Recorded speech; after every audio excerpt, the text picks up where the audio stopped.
Queridos, eu tenho uma palavra para compartilhar com você. Na verdade, eu quero que você preste bem atenção. Esta palavra, eu já compartilhei ela em outro tempo para a nossa igreja, mas eu senti muito desejo no meu coração de compartilhá-la novamente, porque eu quero dar uma ênfase para algo muito importante que eu acredito que Deus, Ele está fazendo em nossos dias, e eu quero praticar com você nesta noite ainda aquilo que eu acredito que ainda está realmente acontecendo em nossos dias. Vou pedir que você abra sua Bíblia na carta aos Hebreus, capítulo de número 10. Carta aos Hebreus, capítulo de número 10. Eu vou ler com você apenas o versículo de número 37, ok? Hebreus capítulo 10, eu vou ler apenas o versículo de número 37. O escritor, ele nos diz: porque ainda dentro de pouco tempo, aquele que vem virá e não tardará. Amém? Eu vou ler de novo, e só quem tem esta viva esperança no seu coração de que Jesus Cristo, Ele vai voltar para arrebatar a sua igreja, vai dar um amém bem forte. Amém, queridos? Né? Você sabe aquela brincadeira, né? Tem aquela brincadeira que o pessoal sempre tira a respeito disso. Gente, quem vai ficar feliz quando Jesus voltar? Aí é que está a brincadeira. Eu não vou ficar feliz, eu vou subir feliz. Você entende? É uma brincadeira, né? Mas feliz é uma forma da gente expressar nossa alegria, tá bom? Mas todos que vão subir felizes, ficar felizes com esse grande acontecimento, eu quero que deem um amém, um glória a Deus bem forte, depois que eu concluir a leitura deste versículo 37. Atenção, 1, 2, 3, já. Porque ainda dentro de pouco tempo, aquele que vem virá e não tardará. Glória a Deus. Você pode aplaudir a Jesus por isso? Glória a Deus, glória a Deus, glória a Deus. Louvado seja o nome do Senhor.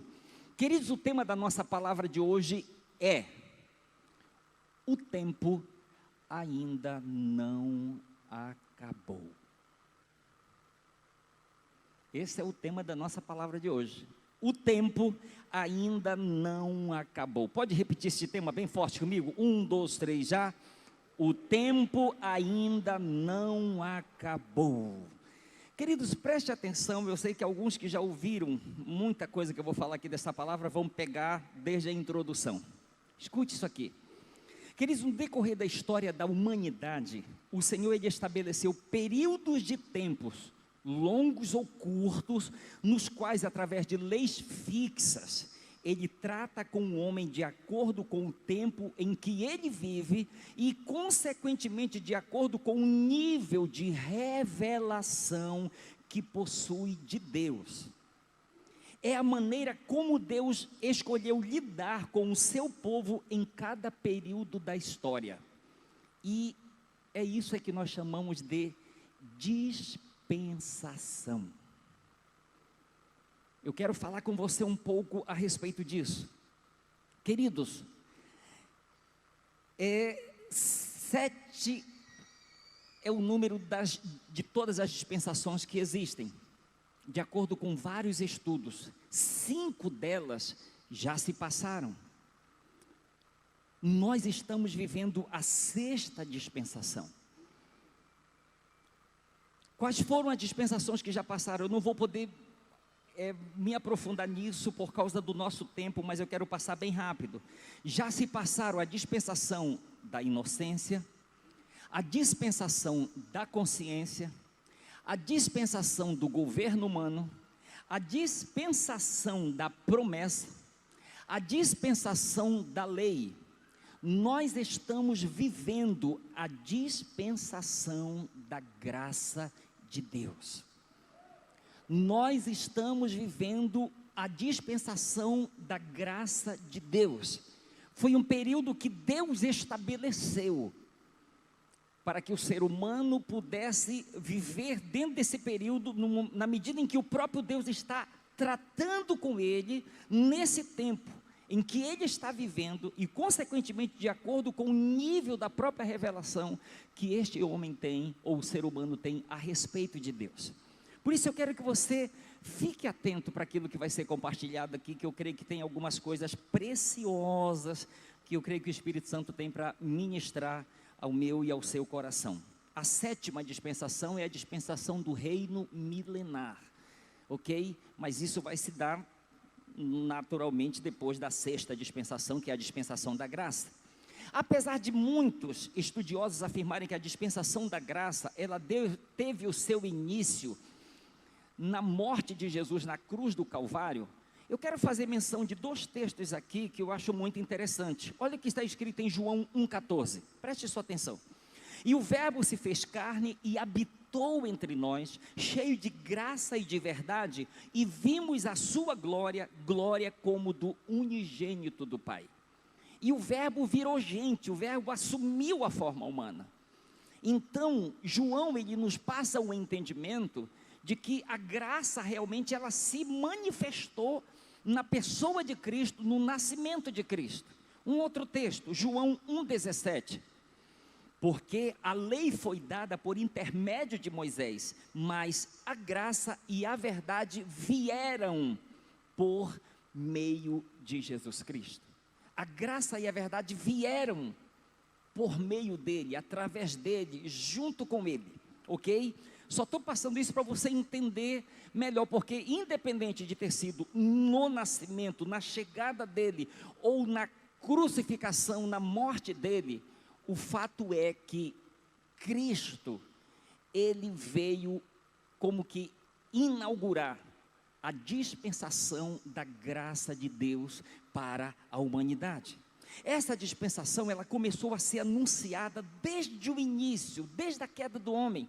Começou com o próprio Deus anunciando, depois foi anunciada por Moisés, foi anunciada pelos profetas maiores, pelos profetas menores, por Davi, por João Batista, pelos anjos, pelos pastores, pelos magos, e hoje estou tendo o privilégio de anunciá-la também. Glória a Deus por isso. Mas eu creio que muitos de nós teremos ainda o privilégio de continuar anunciando essa dispensação da graça de Deus. Ouça-me, entendemos com isso que Deus, mesmo nos vendo na condição de pecadores destituídos de sua glória, decidiu não imputar, não levar em conta os nossos pecados e as nossas transgressões. Ele decidiu, por causa do seu grande amor e misericórdia, estender a nós o seu favor imerecido. Ou seja, queridos, mesmo sem merecermos, mesmo sem sermos dignos do favor de Deus, Ele decidiu nos amar, nos perdoar, nos libertar, nos transformar em novas criaturas, nos adotar como seus próprios filhos e nos dar a vida eterna. Tudo isso por causa desta graça, tudo isso por causa deste favor imerecido, favor que nenhum de nós merecíamos. O profeta Isaías, ele foi usado pelo Espírito Santo para profetizar a respeito desta dispensação, a respeito de Jesus Cristo. E eu quero ler com você algo muito interessante. Isaías 61, versículos 1 e 2. Eu quero que você preste bem atenção, que tem um detalhe aqui que vale a pena a gente atentar para ele. Isaías 61, 1 e 2. O Espírito do Senhor Deus está sobre mim, porque o Senhor me ungiu para pregar boas novas aos quebrantados, enviou-me a curar os quebrantados de coração, a proclamar libertação aos cativos e a pôr em liberdade os algemados, a apregoar o ano aceitável do Senhor e o dia da vingança do nosso Deus, a consolar todos os que choram. Ok? Lucas, quando ele está escrevendo o evangelho que leva o seu nome, ele faz menção desta profecia, em um momento muito especial do ministério de Jesus. No início do ministério de Jesus, ele faz menção do cumprimento desta profecia. Lucas capítulo 4, versículos do 14 ao 19. Aqui eu vou repetir o texto, e eu quero que você preste atenção em algo muito especial. Jesus voltou para a Galiléia no poder do Espírito Santo, e por toda aquela região se espalhou a sua fama, ensinando nas sinagogas, e todos o elogiavam. Ele foi a Nazaré, onde havia sido criado, e no dia de sábado entrou na sinagoga, como era seu costume. Levantou-se para ler. Foi-lhe entregue o livro do profeta Isaías. Abriu e encontrou o lugar onde está escrito. Você pode me ajudar o que estava escrito, onde ele abriu? O Espírito do Senhor está sobre mim, porque Ele me ungiu para pregar boas novas aos pobres. Ele me enviou para proclamar liberdade aos presos e recuperação da vista aos cegos, para libertar os oprimidos e proclamar o ano da graça do Senhor. Agora olha aqui para mim. Jesus, ele terminou de ler, fechou o livro, e diz a Bíblia que ele devolveu ao assistente. E todos na sinagoga ficaram desse jeito, olhando para ele. Todos, calados, ficaram olhando para ele. E ele disse: hoje se cumpriu as escrituras que vocês acabaram de ouvir. Agora, preste atenção aqui, qual é o detalhe que eu pedi para você atentar para ele? Porque quando Isaías está profetizando, olhe, ele conclui o versículo 2 assim: e apregoar o ano aceitável do Senhor e o dia da vingança do nosso Deus. Quando Jesus lê o mesmo livro, o mesmo capítulo, ele se encerra dizendo: e proclamar o ano da graça do Senhor. Ele não acrescenta: e o dia da vingança do nosso Deus. Detalhe, por que ele não acrescenta o dia da vingança do nosso Deus, e ele só chega até e proclamar, e anunciar o ano aceitável do Senhor? Porque olha aqui para mim, o ano aceitável do Senhor é para o período que ele veio iniciar e que passou a existir a partir dele. O dia da vingança do nosso Deus ficou para a sua segunda vinda. Isto aqui a gente precisa entender. Paulo, ele escreve uma coisa muito interessante aqui. 2 Tessalonicenses, capítulo 1, versículos de 3 a 10. Eu quero que você atente para isso. Lembre-se, ele parou ali, ele disse: o ano aceitável do Senhor pregar. E por que ele não falou o dia da vingança do nosso Deus? Porque esse momento ficou reservado para a segunda vinda dele.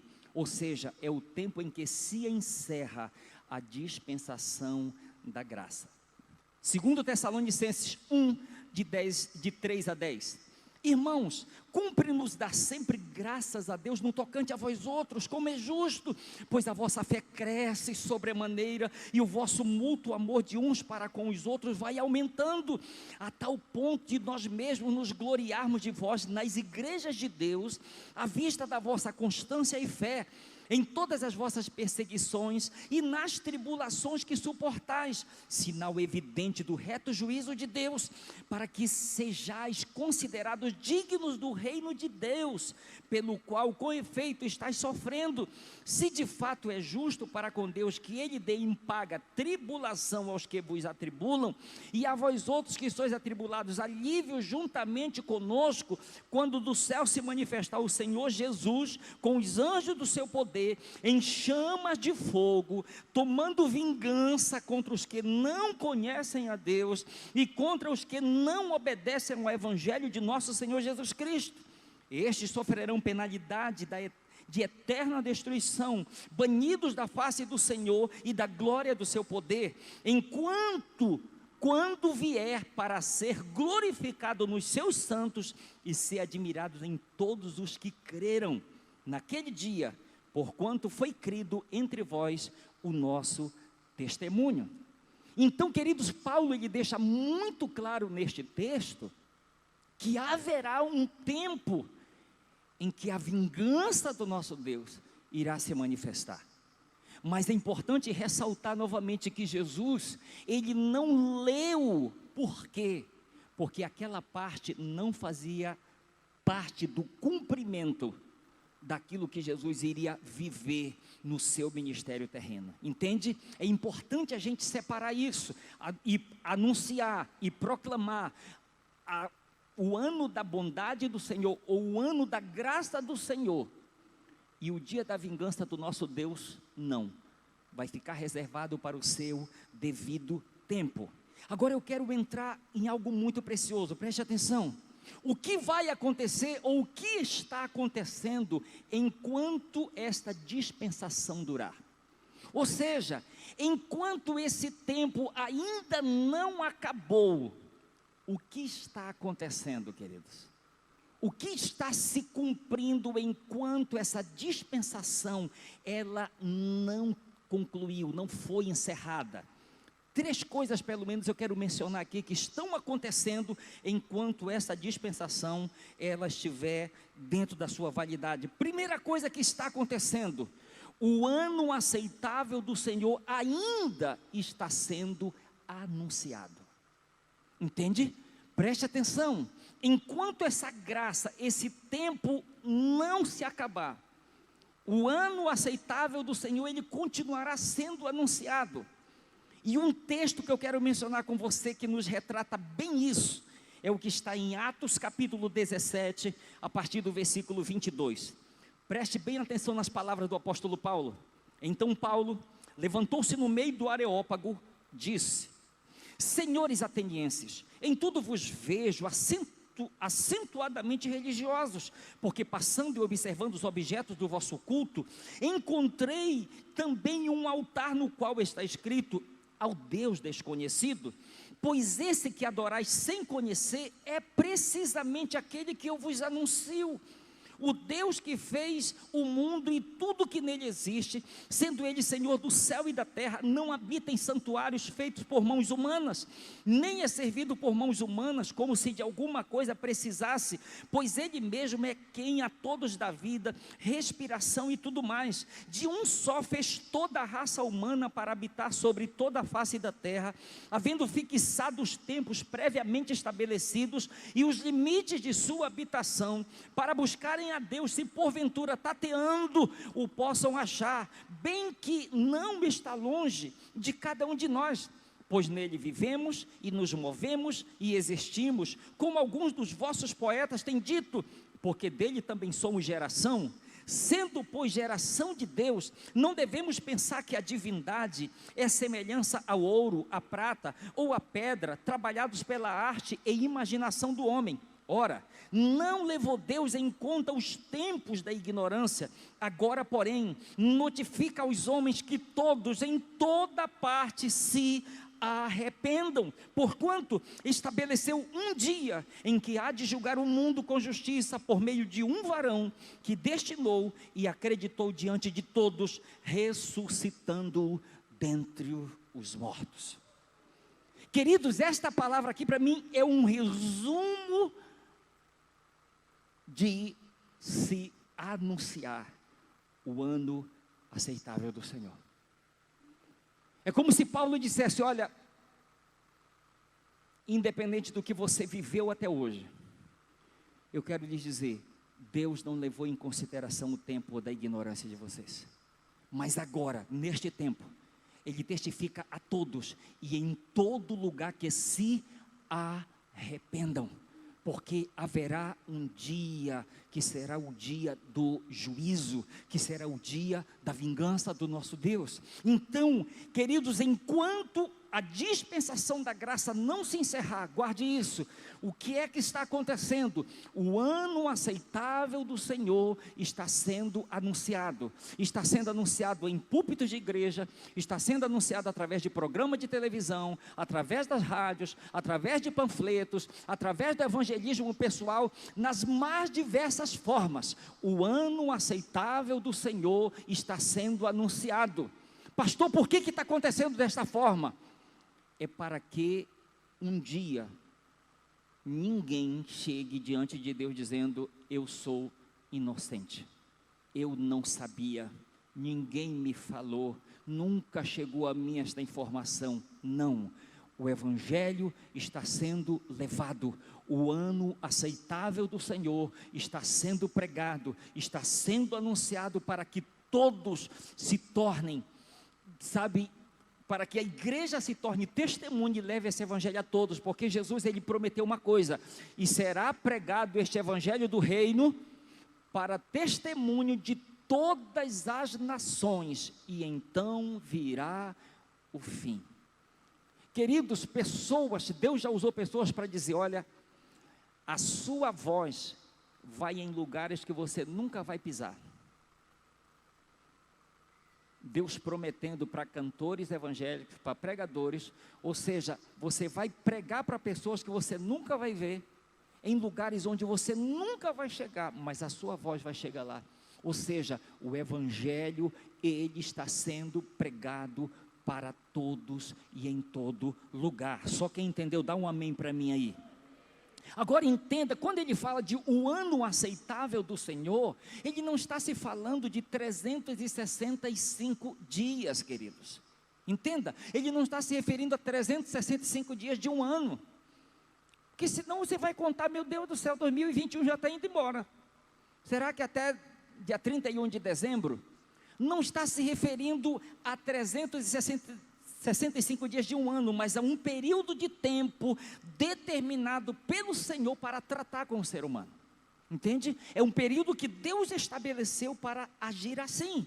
Agora, precisamos entender isso, que nós, a igreja de Jesus, nós somos os porta-vozes do Senhor para anunciar o ano aceitável do Senhor. Entende? Há essa responsabilidade sobre nós. Ide, portanto, e pregai. Pastor, e se não ouvirem? Ide, portanto, e pregai. Entende? É uma responsabilidade da igreja. Olha o que Paulo escreve aos Romanos, capítulo 10, versículo de 13 a 15. Porque todo aquele que invocar o nome do Senhor será salvo. Como, porém, invocarão aquele em quem não creram? E como crerão naquele de quem nada ouviram? E como ouvirão se não há quem pregue? E como pregarão se não forem enviados? Como está escrito: quão formosos são os pés dos que anunciam coisas boas. Entende? Como alguns não vão ouvir, se não houver disposição daqueles que conhecem, daqueles que têm. É compartilhar, queridos, daquilo que nós recebemos. É compartilhar o evangelho da salvação, o evangelho que transforma, que é o poder de Deus para a salvação de todo aquele que crê. Este evangelho, ele precisa ser levado, ele precisa ser compartilhado com outras pessoas que precisam ouvi-lo da mesma forma como nós ouvimos. Amém? Segundo, enquanto este tempo não acaba, segunda coisa que está acontecendo, guarde isso: a porta da salvação para os gentios ainda está aberta. Essa é a segunda coisa que está acontecendo. Primeira, o ano aceitável do Senhor continua sendo anunciado. Segunda, a porta da salvação para os gentios, ela continua escancarada. Ela continua aberta. Agora, entenda como foi que isso se tornou possível. Olha o que Paulo escreve, Romanos capítulo 11, versículo 11. Pergunto: pois porventura tropeçaram para que caíssem? De modo nenhum, mas pela transgressão veio a salvação aos gentios para pô-los em ciúme. Paulo está dizendo que o fato dos judeus terem tropeçado, ou seja, não terem abraçado o evangelho que foi levado primeiro a eles, aí vão se voltar para os gentios. Quem são os gentios? Todo aquele que não é judeu. O evangelho chegou primeiro a nós, porque eles rejeitaram. Mas Deus os rejeitou por causa disso? Não, de modo algum. Israel é um caso particular de Deus. Não toquem em Israel. Não toquem em Israel, que Israel é um negócio particular de Deus, gente. Deus tem um negócio especial com Israel e vai tratar, e está trabalhando e vai tratar individualmente com Israel. E uma coisa que eu faço todos os dias: eu oro abençoando Israel. Por que você faz isso, pastor? Porque Deus deu uma promessa para eles. Deus disse: eu abençoarei os que te abençoarem. Quando eu abençoo Israel, eu estou abençoando a minha nação. Quando eu abençoo Israel, eu estou abençoando as famílias do Brasil. Então, se você, Deus disse: paz, que sejam prósperos aqueles que te amam. Deus se referindo àqueles que amam Israel.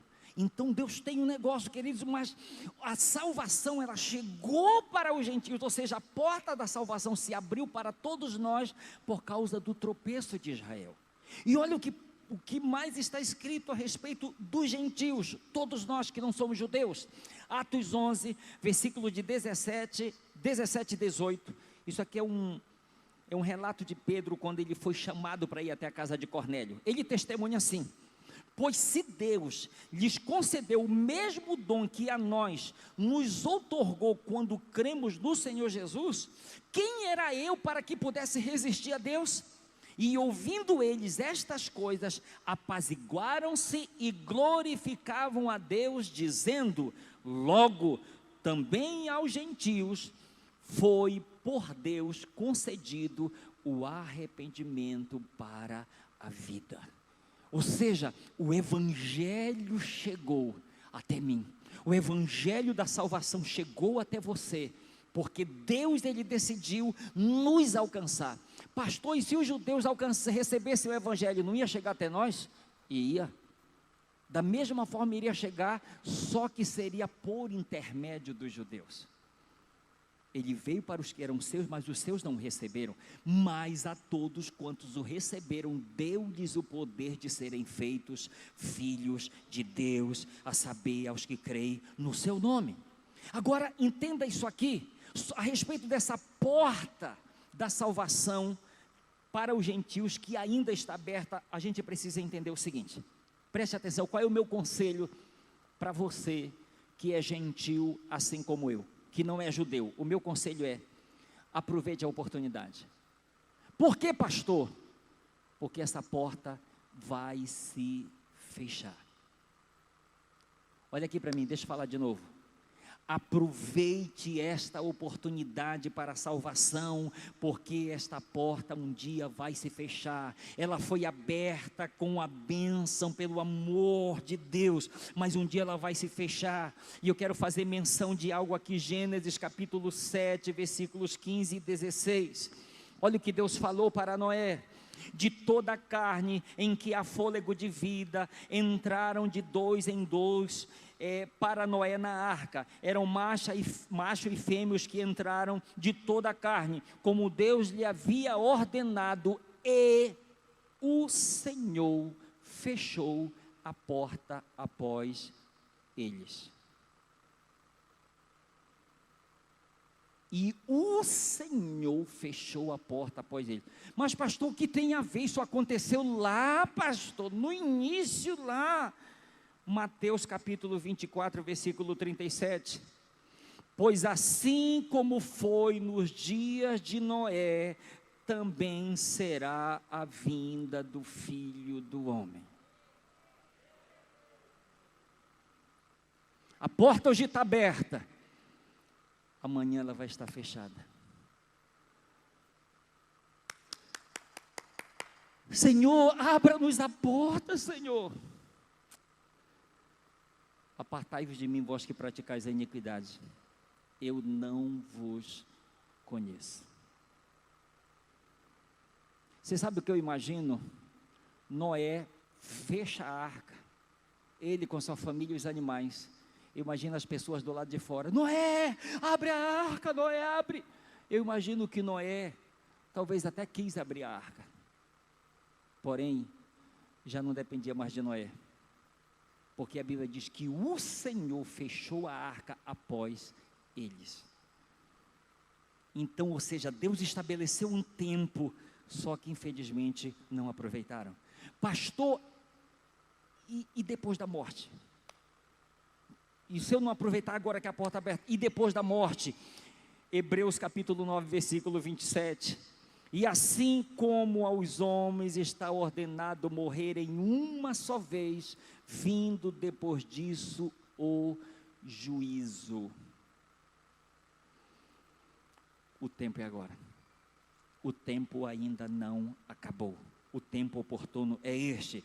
E para você que já entrou pela porta, tenho uma palavra de exortação para você aqui bem rápido. Para você que já entrou pela porta, 2 Coríntios capítulo 6, versículos 1 e 2. E nós, na qualidade de cooperadores com Ele, também vos exortamos a que não recebais em vão a graça de Deus. Porque Ele diz: eu te ouvi no tempo da oportunidade e te socorri no dia da salvação. Eis agora o tempo sobre modo oportuno, eis agora o dia da salvação. Não receba em vão o favor imerecido. Hebreus capítulo 2, versículos de 1 a 4. Por esta razão, importa que nos apeguemos com mais firmeza às verdades ouvidas, para que delas jamais nos desviemos. Se, pois, se tornou firme a palavra falada por intermédio de anjo, e toda transgressão ou desobediência recebeu justo castigo, como escaparemos nós, se negligenciarmos tão grande salvação, a qual, tendo sido anunciada inicialmente pelo Senhor, foi-nos depois confirmada pelos que a ouviram, dando Deus testemunho juntamente com eles, por sinais, prodígios e vários milagres e distribuições do Espírito Santo, segundo a sua vontade. Olha aqui para mim, queridos. Um dia eu estava perguntando para o homem de Deus: escute, e aquela história do filho pródigo? Filho pródigo saiu de casa, mas ele voltou depois. E uma coisa me encucava. Por quê? Quando o filho volta, são as palavras do pai. O pai o recebe com alegria, de braços abertos, o beija, mas ele diz uma coisa que a gente não deve esquecer: pegue um novilho cevado, troque as vestes dele, coloque sandália nos pés e anel no dedo. Vamos festejar. Por quê, pai? Porque este meu filho estava morto.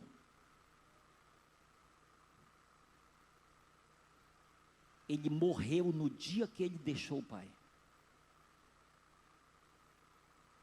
Este meu filho estava morto. Ele só recebe vida na volta. E se ele não volta? Ia continuar morto. Mas era filho. O pai não disse que ele não era filho. O pai o chamou de filho. Mas disse: meu filho estava morto. Então é um detalhe que a gente não pode esquecer, queridos. Não podemos esquecer. Terceira coisa que está acontecendo enquanto a graça, ela não se findar. Enquanto essa dispensação não se findar, que é aqui que eu quero chamar a sua atenção, que é essa parte final desta palavra aqui. Ouça, terceira coisa que está acontecendo: o Espírito Santo continua operando maravilhas através dos seus servos. Eu quero fazer menção das palavras da profecia de Isaías. Jesus afirmou: o Espírito do Senhor está sobre mim, porque Ele me ungiu para pregar boas novas aos pobres, me enviou para proclamar liberdade aos presos e a recuperação das vistas aos cegos, para libertar os oprimidos e para proclamar o ano aceitável do Senhor. Olha aqui para mim. Muitos homens e mulheres de Deus não deveriam sair por aí tocando trombeta, porque um cego viu, porque um coxo andou, porque um morto ressuscitou, porque um endemoniado foi liberto, como se a suficiência partisse dele. Você sabe que o Espírito Santo estava esses dias ministrando no meu coração? Você sabe por que isso tem acontecido nos dias de hoje? É porque a graça nos favorece isso. É porque nós estamos vivendo ainda o ano aceitável do Senhor. Nós ainda estamos vivendo aquele período em que o Espírito Santo ele está agindo na terra. Olha aqui para mim, o tempo dos milagres, das curas, dos sinais, das maravilhas, eles não cessaram. Não cessaram, não passou, queridos. Jesus Cristo é o mesmo ontem, hoje e será para sempre. Ele é o mesmo, Ele é o mesmo. E eu estou lhe falando de coisas que eu já ouvi, de coisas que eu já vi Deus fazer, coisas grandes, coisas surpreendentes. Coisas maravilhosas eu já vi Deus fazer. E não foi história que eu peguei lá não sei de onde para estar trazendo para você, não, de coisas que aconteceram no presente. Então eu quero lhe dizer que enquanto a dispensação da graça ela não se encerrar, o Espírito Santo irá continuar manifestando a sua glória aqui na terra. Então me ouça, milagres, sinais, prodígios, maravilhas ainda continuam acontecendo. Mas entenda também, haverá um momento no relógio de Deus, e já está muito perto, em que Ele dirá: o tempo da graça acabou para os gentios. Há um momento no relógio de Deus em que Ele dirá: o tempo da graça se encerrou para os gentios. Pastor, qual será esse momento? 1 Tessalonicenses 4, 5 a 18. Ora, ainda vos declaramos por palavra do Senhor isto: nós os vivos, os que ficarmos até a vinda do Senhor, de modo algum precederemos os que dormem, porquanto o Senhor mesmo, dada a sua palavra de ordem, ouvida a voz do arcanjo e ressoada a trombeta de Deus, descerá dos céus, e os mortos em Cristo ressuscitarão primeiro. Depois nós, os vivos, os que ficarmos, seremos arrebatados juntamente com eles entre nuvens, para o encontro do Senhor nos ares, e assim estaremos para sempre com o Senhor. Consolai-vos, pois, uns aos outros com estas palavras. Então haverá um momento em que irá se encerrar esse tempo aqui. Aí vem a grande pergunta: pastor, por que essa dispensação ainda não terminou, ainda não acabou? Por que Jesus Cristo ainda não voltou? Pedro, ele nos dá uma resposta que nós não devemos esquecer. 2 Pedro capítulo 3, versículos 8 e 9. Há todavia uma coisa, amados, que não deveis esquecer, que para o Senhor um dia é como 1000 anos, e 1000 anos como um dia. Não retarda o Senhor a sua promessa, como alguns a julgam demorada. Pelo contrário, Ele é longânimo para convosco, não querendo que nenhum pereça, senão que todos cheguem ao arrependimento. Deus não está atrasado, Deus está sendo paciente, porque Ele não quer que nenhum pereça, Ele não quer que nenhum se perca.